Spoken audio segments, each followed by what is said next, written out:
Oh, Mary, once more unto the breach. Okay.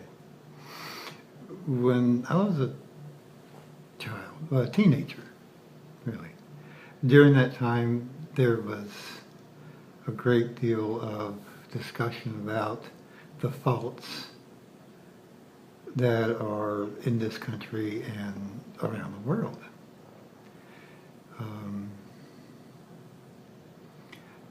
And there was also talk of in that, there was talk of specific ways in which the world is going in a bad direction, specifically America. One of them was a proposal going around or being discussed whereby a child would not receive an education so much as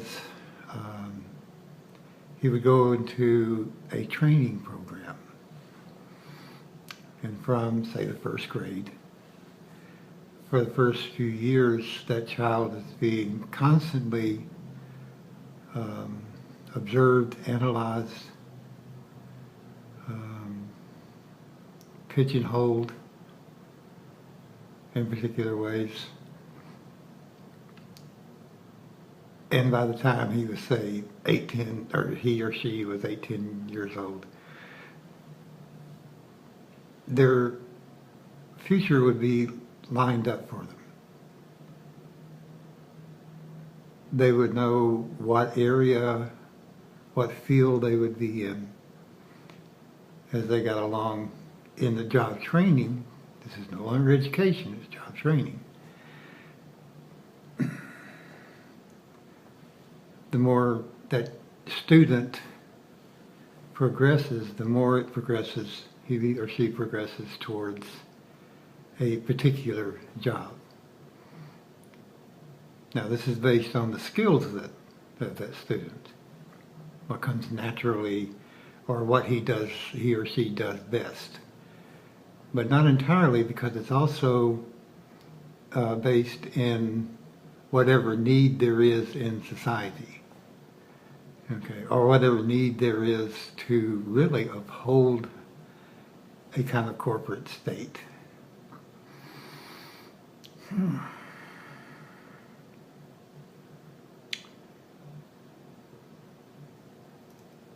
And once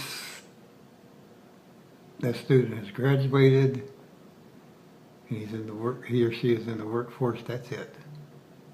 There's the one thing, you know. It's a horrible form of slavery, where after a time you don't have a choice. Yes, you may be good at something and you're being trained for that due to your skills, but is that really what you want to do?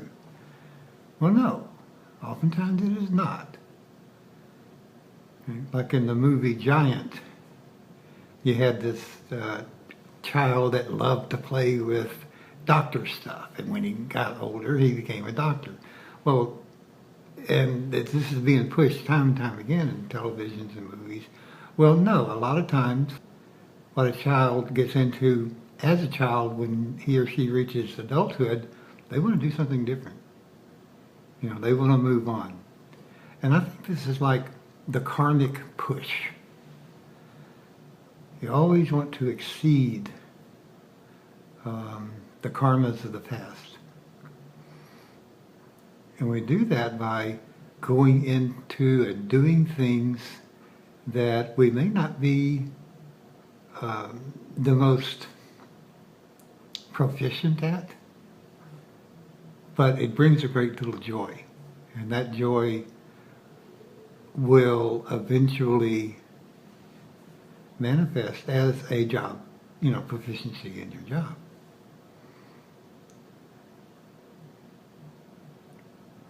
And then there is, of course, an idea put forward in an earlier video that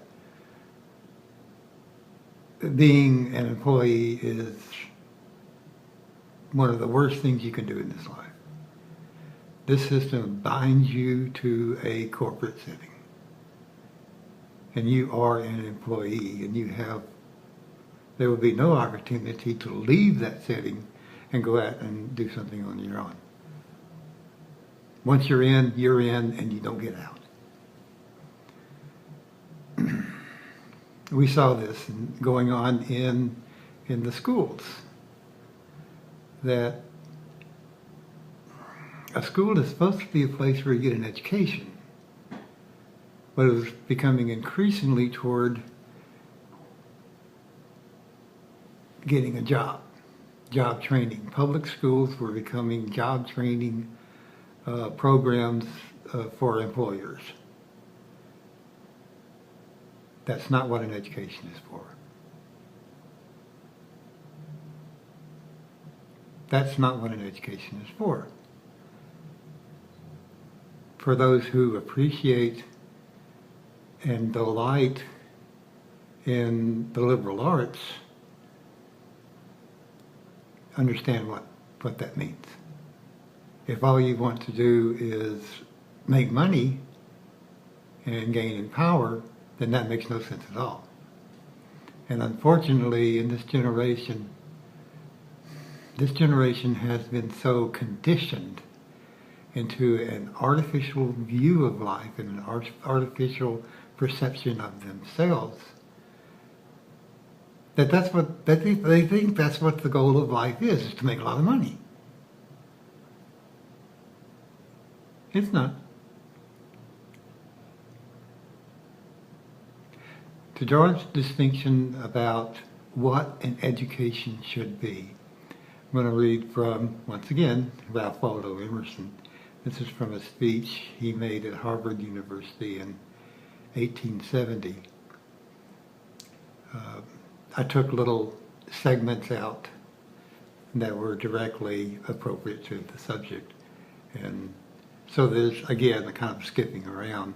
I'm not going to distinguish that, but just read on through. It's very interesting. It probably take a few minutes. So sit back and relax. Okay.